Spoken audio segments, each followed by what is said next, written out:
So, you want to launch a subscription box and don't know where to start? Girl, you are in the right place. I'm Julie Ball, a subscription box coach and your host here at Subscription Box Basics, a podcast for new and aspiring subscription box entrepreneurs that want to avoid overwhelm. So grab a coffee, some pen and paper, and let's have some fun. Hey everybody, welcome. I am Julie Ball. I am the founder of Sparkle Hustle Grow, a monthly subscription box and online community for female entrepreneurs. And I'm also your host here at Subscription Box Basics.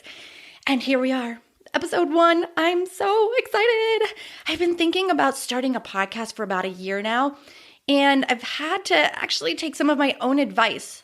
Just start. So often we have big goals and big dreams, but we're just paralyzed with fear of being judged, fear of failing, fear of the technology required. But I'm putting that all behind me and I'm moving forward and I'm so excited. So my goal here is to provide some clarity for those of you who have this amazing subscription box business idea, but you just don't know where to start. Girl, I got you. I've been there, and I'll be an open book each episode as we dive into the topics that you've been wondering about, that you've been Googling and trying to piece together, because I know the information is scattered all across the internet and pulling it together is so overwhelming. I'm here to help you bring your idea to life, to stop sitting on that moneymaker idea before someone else launches it first. That would be the worst. So, things that I plan to cover on Subscription Box Basics. We're going to talk about things like how the business model works, how to source your products. That is the question I get asked most often. We'll talk about things like what you need to start, just the basics. Plus, I'll pepper in some great stories like how I'm a Shark Tank reject and how my grandma is the OG, the original grandma of subscription boxes. More on that later. But things that I won't cover on this podcast are like how to get investors and how to be the next mega box. Why? Because I want to show you, the boss babes, the side hustlers, the mompreneurs, how you can build a subscription box that works for you and your family on your terms. That doesn't mean you have to be the next FabFitFun. I certainly don't want to be that. In fact, we've capped the number of subscribers at Sparkle Hustle Grow, the number that we allow on a monthly basis, so it fits a model that works for us, a model that supports our family and our team well, but without taking over and making us lose our minds because it's just too much. Now, don't mistake that for lack of ambition. Understand that it's intentional and it means just that we have clarity on our values and goals. So what I launched as a side hustle turned into a full-time income within 9 months, and it's totally possible for you to do the same. I thought it would be helpful to share the Sparkle Hustle Grow launch story here in episode 1 so you can kind of see that progression and how this is totally doable for you as well. But before I do that, a few things about me so you can get to know me. This past year, my husband and I celebrated our 10-year anniversary. Whoop, whoop. Fun fact, we met on Match.com. Our daughter McKenna is 8, and we live together in a small town near Asheville, North Carolina, in the Blue Ridge Mountains. It's just so beautiful here, and I'm so grateful every day to get to live here. And so while I run Sparkle Hustle Grow, Kenny and McKenna run Together Unplugged, which is a subscription box to help families unplug and play together. So you can kind of call us the subscription box family. Other things about me is I love to travel. I love sports like Penn State football, my alma mater. I like to do outdoor sports like stand-up paddleboarding and hiking, and I love music, all kinds. And prior to becoming an entrepreneur, I actually got to work in the music industry. I'm sure I'll get to share some of those stories later, but I'm a little bit hippie and a little bit hood, and especially love Stevie Nicks, 1990s gangster rap, and boy bands. Yep. New Kids on the Block came out when I was a preteen, and I was there for it. Side note that I recently got to see New Kids on the Block in concert for the first time this past year. It was like 30 years in the making, and let me tell you, it was life-changing, but that's another story for another episode. Okay, so now for the launch story. Let's take it back to 2011 when I started my first business. I had been working in corporate America for 10 plus years and mostly in some sort of marketing or sales role. So when I got pregnant with our daughter McKenna in 2011, she was born in August of 2011, I started side hustling. At that time, I was in a leadership role in a very male-dominated industry, which was radio. It was high stress. I'd get anxiety on Sunday nights before starting the new week. And one day, when I got in trouble for wearing Chucks to work, I knew I wasn't meant to be there. It wasn't for me anymore. I mean, it was a radio station. Even though I had on black slacks and a button-down blouse to be considered business attire, I just tried to bring a little personality to the outfit with my Chucks, and apparently that didn't fly. So, corporate America. I digress. So anyhow, in my second trimester, I started freelancing on the side, doing website design, SEO, which stands for search engine optimization, social media, things like that for small businesses, because my background is in internet marketing. But I had this mindset shift when preparing for McKenna's arrival, that I didn't want to commute to the city anymore. I didn't want to work for somebody else anymore, and I was planning my exit strategy. I kind of saw the birth of McKenna as kind of my out. So I started this side hustle business, and all I needed really was an internet connection and a little bit of time to do the work that I needed to do. And eventually, that side hustle grew. I hired some women contract workers to do the design, the photography, and the copywriting. And when I think back and reflect on that time, it really laid the foundation for Sparkle Hustle Grow. I still work with and hire most of those women that were part of that agency we called Grow Web Marketing. In fact, they're my business besties and my ride or dies to this day. It's super fun. So fast forward 5 years to the summer of 2016. My web design firm was humming along, and since the work was location independent, we decided to make a big change and move. The mountains were calling. I'm sure you've heard that before, but it was so true. So we moved to the Asheville, North Carolina area the summer before McKenna started kindergarten. And Asheville's in the mountains of Western North Carolina. It's absolutely gorgeous, and we love it here.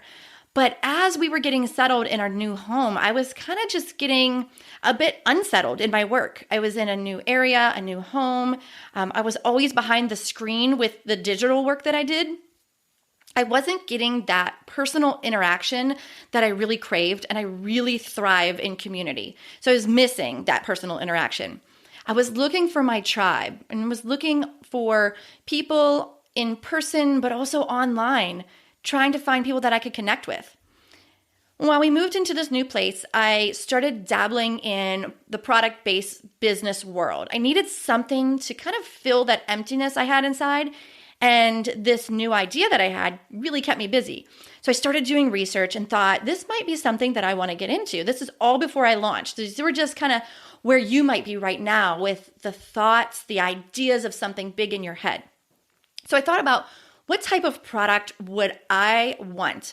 And I knew I still wanted to serve female entrepreneurs, which is the audience that I had been serving with my web agency. I wanted to serve that same audience, but what could I sell them? What pain points could I solve? How could I be of value? And it just dawned on me that I love getting subscription boxes. I love getting Happy Mail.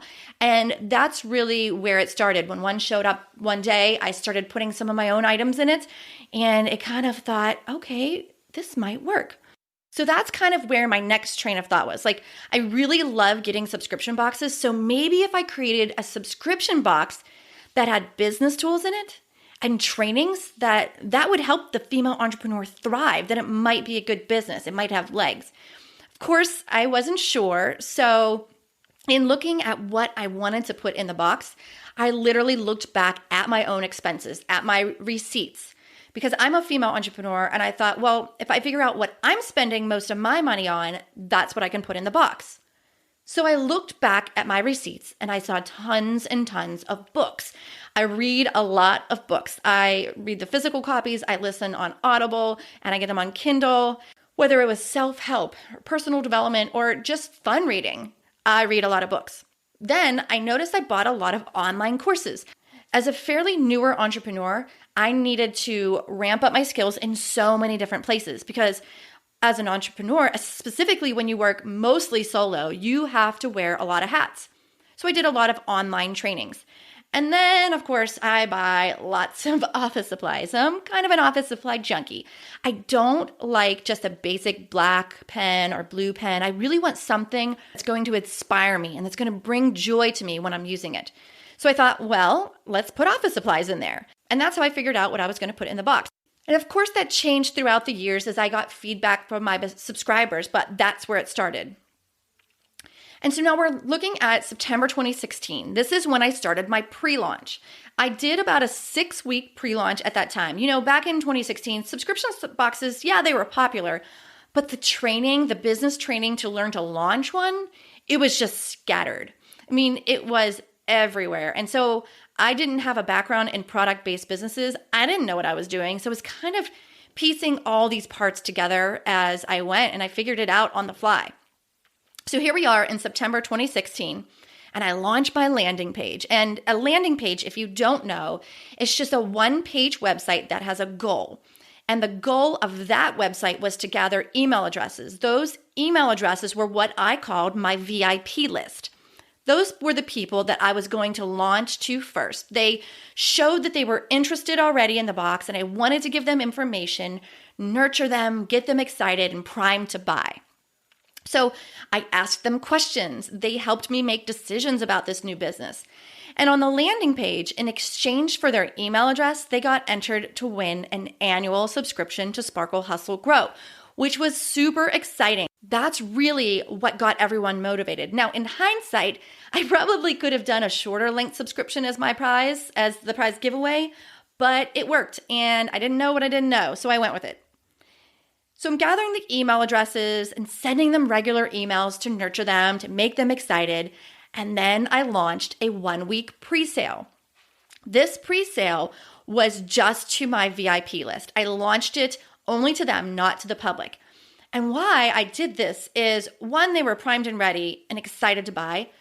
2, I wanted to give them first access because they were showing interest early on and they were the early supporters. And 3, I wanted to give them something special. I wanted to make sure that they either had extra product in their box or they were going to get an extra discount. And they were really excited when I emailed them and gave them first dibs because I only allotted for 100 founding members. So that sense of urgency, like I want to be a part of those 100 founding members, gave them the motivation to subscribe early. So in that pre-sale, I got 42 sales. Yes, 42 sales, 42 people wanted the box that I was curating. Now, keep in mind that my goal was 100 boxes for that first month. So 42 is way under 100, but I didn't care. I was just so excited because I got sales. 42 people really liked my concept and they were willing to put money down for it. And they were willing to wait 6 weeks because those people that signed up in the first week of pre-sale, it was literally going to be about 6 weeks before they got their first box. So those 42 sales equated to right around $1,500 in what I call my startup money because I didn't have a budget. This was a side hustle. When I launched it, I didn't know if it was going to work, and so I really didn't have any sort of budget to put towards it. I used my credit card to register the business and buy my domain name. And I figured I'd make my money back if I went for it. So that $1,500 that I earned in my pre-sale was so important for me because not only was it validation and it gave me that confidence to move forward, but it also gave me the funds to buy custom boxes and to buy that first month's products. And so that was super important. So if you're thinking that you don't have a budget or you don't have the funding to start, don't let that stop you. Because you can have that pre-sale and you can earn that money to get you started. So in the end, well, not in the end, but after that pre-sale, I launched to the public and I ended up sending right around, around 55 or 60 boxes in that first month, which I was super happy with. I didn't quite hit my 100 box goal, but that's okay. I was really happy with it and I was moving forward. And it took me 3 months to hit that 100 box mark. And to me, that 100 subscribers was kind of this milestone of if you get 100 subscribers, you gotta keep going. And if you're struggling to get that 100 subscribers, pivot. As Ross and Friends would say, pivot. What do you need to change? Ask your subscribers, what would they rather have? What would make them come back for more? And at the very end of the year, I hit that 100 subscriber mark. So now I want to talk about those first 6 months for a minute, because I made a lot of mistakes in those first 6 months. And I think too, with everything so scattered, all of the resources scattered, trying to determine my vendors and trying to determine which software platforms I was going to use, I had a little bit of analysis paralysis, decision fatigue. Have you heard of it before? Where it's hard to move forward not knowing what you're going to use. So throughout those first 6 months, I did a lot of pivots. I changed the pricing within the first 6 months. I changed my referral software in the first 6 months, and I changed my mindset and so much else. Just know that it's okay to make mistakes, because I sure did, and it's okay to change things along the way. This is your business, so you get to call the shots. So there's a couple of milestones that were really instrumental in taking it to that full-time income. As I mentioned, I was able to grow my box into a full-time income in under 9 months. And so let's talk about some of those milestones for a hot second here. So looking back at those first 6 months, that 100 subscriber mark, that was key for me, as I mentioned. That was clutch. It was validation, which coincidentally is one of my top love languages. In month 2, I went to an incredible event. I went to Christy Wright's Business Boutique. It was an event in Nashville, several days long, and I went as a marketplace vendor. Let me paint the picture. This event, year after year, attracts thousands of women business owners, 3,000 female entrepreneurs. So the reason I'm telling you this is because in month 2 of my business, I was able to physically get in front of 3,000 of my ideal target audience to show them my product, to speak to them in person, have them interact with me. And to this day, I still have people tell me, "Oh, I saw you at Christy Wright's Business Boutique. That was the first time I saw your business." We go there year after year at this point because it is such a hit for us. So I'd like to encourage you, if you're thinking about starting a subscription box business, look at events. Whether those are local events or whether they're regional or you have to fly somewhere, get in front of your target audience, not only online, but in person. So that leads me to another event that I went to in my first 6 months. The next milestone for me was month 4 of my shipping. And I was right around somewhere around 115 to maybe 150, somewhere around there. And I was finally in the green on my books and making a little bit of money. Can I get an amen? And I went to an event in San Diego. It was Dana Malstaff's Boss Mom Retreat.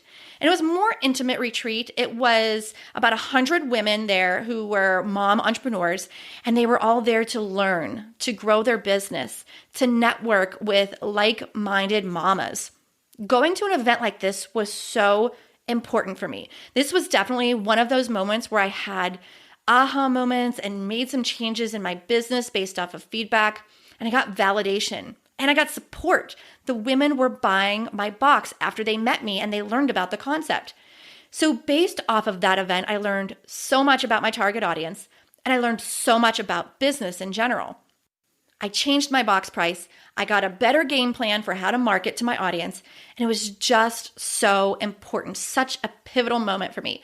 And so the point of me telling that story is I really want to encourage you to get in front of not only your target audience, but also colleagues, people that can help you in your business and support you along the way in a safe space. And to find a business coach that is going to help you make those big decisions that are scary, So then through this combination of these 2 events that I went to, doing some online marketing, being genuinely active in Facebook groups, not being spammy, but genuinely building relationships in Facebook groups, that's what led me to my next milestone. It was when I launched a referral program. With this combined with those tactics that I just mentioned, I was able to hit the 350 subscriber mark by month 6. I think that was another milestone for me because that's when I started researching outsourcing my fulfillment, using a warehouse and a fulfillment center. At the time, I felt like I had grown as much as I could in the physical space that I was fulfilling in. So we were basically packing all the boxes in our house. At the time, we were renting a small home. It was probably about 1,200 square feet. And there were boxes and products everywhere. There was crinkle cut that would end up in the washing machine. I mean, it was everywhere. And so I felt like I was in my own way. And what I needed to do once I hit kind of that 350 subscriber mark. I really needed to get the systems and support in place. It allowed me to scale, to get out of my own way, and to grow that full-time income that I was telling you about. And so fast forward to now, when I'm recording this in 2019, here we are, over 1,200 subscribers and growing. And I get to inspire and lead women every day in their own entrepreneurial journeys. I get to call that my work. I am so, so grateful for that. And to wrap it up, I wanted to just share a little bit of inspiration. Remember that I was just like you. I had an idea that I was excited about, but unsure about. I didn't have startup cash. I was overwhelmed trying to put the pieces together, and I had a lot of fears. But girlfriend, I got you. That's why I started this podcast. I want to help. If you want clarity on the subscription box business model, if you want to hear my war stories of starting a box business so you can learn from them, and if you want to answer that question you keep asking yourself, now what? Then make sure you subscribe to this podcast. This one right here, Subscription Box Basics, so I can continue to show up for you and coach you through it.